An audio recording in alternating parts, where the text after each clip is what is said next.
How to use Facebook Professional Mode feature. To use the Facebook's Professional Mode feature, you have to turn it on within your personal profile settings. So go ahead and launch the Facebook application on your device first of all. Then tap your profile icon to go to the professional or the profile page, which is located on the top right corner.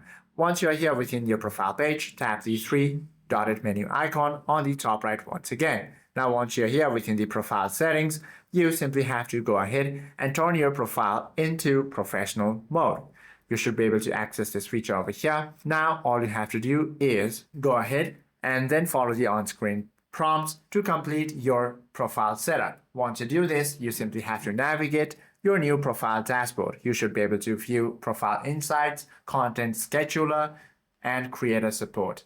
You can also proceed to set up monetization tools. You can run ads on your account. You can also see the performance bonuses as well. Hope this video helps you out a lot. If you have any questions or queries, do comment down below.